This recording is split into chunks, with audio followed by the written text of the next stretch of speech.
तो जेएमएम के महाधिवेशन में क्या आने वाले दिनों में ऐसा कुछ बदलाव इस महाधिवेशन में नजर आएगा जो जेएमएम की या राज्य में दशा और दिशा इस पार्टी की बदलती हुई नजर आ सकती है इस महाधिवेशन के बाद? और जो सबसे बड़ा नाम सामने आ रहा है कि कल्पना सोरेन जो विधानसभा चुनाव में एक जेएमएम के लिए स्टार बनकर उभरी हैं, और ये कहना गलत नहीं होगा कि इस बार जेएमएम को प्रचंड जीत दिलाने में कल्पना सोरेन की भी अहम भूमिका रही है। तो क्या उसे देखते हुए ये पार्टी का जो महाधिवेशन हो रहा है उसमें कोई बड़ी जिम्मेदारी कल्पना सोरेन को दी जा सकती है? सहयोगी करिश्मा हमारे साथ जुड़ी हुई है इस मामले पर अपडेट के लिए।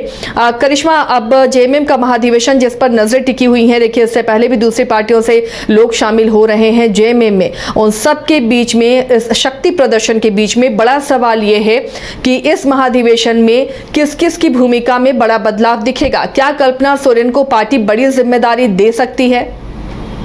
जी आशा, देखिए झारखंड मुक्ति मोर्चा की कार्यकारिणी की बैठक है और ऐसे में ये माना जा रहा है कि कल्पना सोरेन को एक बड़ी जिम्मेदारी यहाँ पर मिल सकती है। आपने देखा होगा कि जब हेमंत सोरेन जेल गए हुए थे तब कल्पना सोरेन ने तमाम चीज़ों को संभाला था। देखिए उससे पहले वो गृहिणी थी, उसके बाद सीधा वो राजनीतिक की तरफ अपना रुख अपनाती है और ऐसे में कह सकते हैं कि कल्पना सोरेन को आने वाले समय में एक बड़ी जिम्मेदारी मिल सकती है। मैं ऐसा इसलिए बोल रही हूँ क्योंकि आपने देखा होगा कि लोकसभा चुनाव हो चाहे विधानसभा चुनाव हो, कल्पना सोरेन ने बहुत ही बेहतरीन तरीके से तमाम चीज़ों को संभाला है। जो मैनेजमेंट उनकी ओर से देखने को मिला था, तमाम जो कार्यकर्ता है, आपने देखा होगा कि लगातार कल्पना सोरेन को सम्मानित करते हुए नजर आ रहे थे। लोकसभा चुनाव में जो प्रचंड जीत हुई है उसके बाद ये माना जा रहा था कि कल्पना सोरेन अब चीज़ों को मैनेज करेंगी और आने वाले समय में उन्हें बड़ी जिम्मेदारी जो है वो मिल सकती है। साथ ही साथ आपने ये भी देखा होगा आसिया कि जब कल्पना सोरेन झारखंड मुक्ति मोर्चा का कार्यालय पहुंची थी उससे पहले भी लगातार जो कार्यकर्ता है उनका कहना था कि अब जो बागडोर है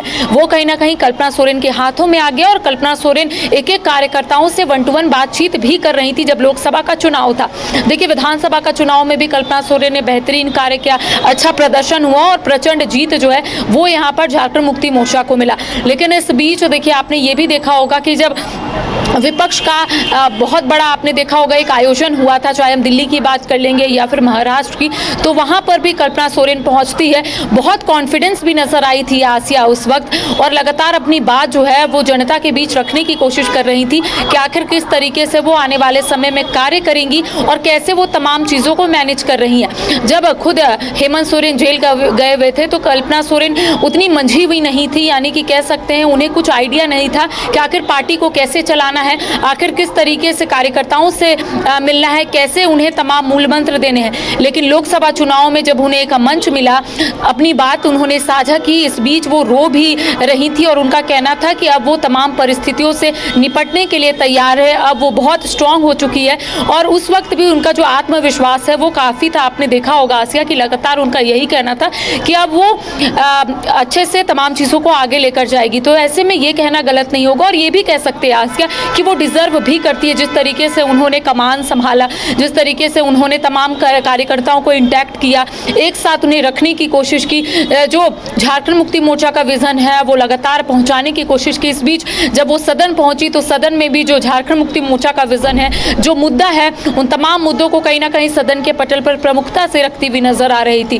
तो ऐसे में कह सकते हैं कि आने वाले समय में सूत्रों के हवाले से यही जानकारी मिल रही है आसिया कि एक बड़ी जिम्मेदारी जो है वो कल्पना सोरेन को मिल सकती है, या फिर कल्पना सोरेन को उपाध्यक्ष के पद पर रखा जाएगा, या फिर ये माना जा रहा है कि महिला विंग की अध्यक्ष भी वो बन सकती है। और ऐसे में वो डिजर्व भी करती हैं आसिया जिस तरीके से उन्होंने पार्टी को संभाला है और जैसे वो जीत में उनकी भूमिका जो है वो काफ़ी अहम रही है, लगातार कार्यकर्ताओं से भी मुलाकात की है। तो कह सकते हैं कि आने वाले समय में कल्पना सोरेन को एक बड़ी जिम्मेदारी जो है वो मिल सकती है। जी आसिया, चलिए, बड़ी जिम्मेदारी मिल सकती है करिश्मा, लेकिन इससे पहले भी हमने देखा था कि जब हेमंत सोरेन पर संकट मंडरा रहा था ईडी वाले प्रकरण के बीच में, तो कल्पना सोरेन का नाम मुख्यमंत्री के लिए सामने आया था, लेकिन पार्टी के कई लोगों की नाराजगी, अपने लोगों की नाराजगी भी सामने आई थी। अब जब कल्पना सोरेन को बड़ी जिम्मेदारी, बड़ी भूमिका दी जाएगी, तो क्या जो पार्टी के वरिष्ठ नेता हैं कोई किसी तरह की नाराजगी की कोई बात सामने आ सकती है, या फिर जो विधानसभा में उनका परफॉर्मेंस है अब वो नाराजगी मैटर नहीं करती? देखिए, पहले सबको यही लग रहा था कि शायद कल्पना सोरेन चीज़ों को संभाल नहीं पाएगी। मैंने आपको पहले ही कहा कि वो गृहिणी थी और अचानक से अगर वो इधर आती है, यानी कि पार्टी को संभालती है, तो ऐसे में सभी के मन में यही डाउट था कि कल्पना सोरेन क्या चीज़ों को मैनेज कर पाएंगी, जैसा हेमंत सोरेन करते हैं, जैसा शिबू सोरेन करते हैं, तो क्या कल्पना सोरेन तमाम चीज़ों को उसी तरीके से लेकर जाएंगी। और सभी के मन में डाउट था। बीच में खबरें ज़रूर आई थी कि मुख्यमंत्री हेमंत सोरेन जब जेल गए थे तो ये कहा जा रहा था कि कल्पना सोरेन को यहाँ पर कहीं ना कहीं कमान संभालने का मौका जो है वो मिलेगा, उन्हें मुख्यमंत्री बनाया जाएगा। और यही वजह है कि गांडे सीट को खाली कराया जाता है, सरफराज अहमद इस्तीफा देते हैं और ये माना जाता है कि कल्पना सोरेन गांडे से चुनाव लड़ेंगी और आने वाले समय में मुख्यमंत्री बनेगी। लेकिन पार्टी के अंदर अंतर कलह जो है वो उजागर हुई। कई ऐसे कार्यकर्ता है जिनका स्पष्ट तौर पर यही कहना था कि मुख्यमंत्री के तौर पर कल्पना सोरेन उस तरीके से कार्य नहीं कर पाएंगी। लेकिन देखिए, उन्होंने प्रूफ किया आसिया अपने आप को। कल्पना सोरेन जब राजनीतिक इसमें कदम रखी तो ऐसे में उन्होंने प्रूफ किया अपने आप को कि कैसे अब चीज़ों को आगे लेकर जाना है, कैसे प्रदर्शन करना है, कैसे जीत हासिल करना है। तमाम मूल मंत्र जो है कार्यकर्ताओं को दी। और हम बात करेंगे अगर लोकसभा चुनाव की, तो लोकसभा चुनाव में भी कल्पना सोरेन ने बेहतरीन प्रदर्शन किया, उन्होंने मूल मंत्र दिया। इसके साथ ही ओवर कॉन्फिडेंस भी वो नजर आई। इसके साथ ही अगर हम बात करेंगे विधानसभा चुनाव में, तो विधानसभा चुनाव में भी आपने देखा कि कल्पना सोरेन हेमंत सोरेन के ताल से ताल मिलाकर चीज़ों को बहुत संभालने की कोशिश कर रही थी। और यही वजह है कि अब देखिए, जो अंतरकलह देखने को मिल रही थी पार्टी के अंदर, अब वो अंतरकलह देखने को नहीं मिल रही है। जो भी कार्यकर्ता, उनका कहना है कि कल्पना सोरेन ने जिस तरीके से कमान संभाला है, जो जिम्मेदारी उन्हें मिली थी लोकसभा चुनाव और विधानसभा चुनाव में, उन जिम्मेदारी को उन्होंने बखूबी से निभाया है। तो ऐसे में कल्पना सोरेन अब डिजर्व करती हैं, उन्हें एक बड़ी जिम्मेदारी मिलनी चाहिए, ऐसा कार्यकर्ताओं का कहना है। तो देखिए, कल्पना सोरेन ने खुद को प्रूफ किया कि कैसे घर से निकलकर उन्होंने किस तरीके से लोगों के बीच जाकर जो विजन है झारखंड मुक्ति मोर्चा का, उसे रखने की कोशिश की। जब खतरा मंडरा रहा था हेमंत सोरेन के ऊपर या फिर ईडी का जो प्रकरण है वो चल रहा था, उस बीच तमाम चीजों को उन्होंने संभाला है। और देखिए, एक बार फिर से झारखंड में महागठबंधन की सरकार है, झारखंड मुक्ति मोर्चा ने झारखंड में अच्छा प्रदर्शन किया। और ये कह सकते हैं कि कार्यकर्ताओं ने सारा श्रेय जो है वो यहाँ पर कल्पना सोरेन को दिया है कि कल्पना सोरेन काफी एक्टिव थी।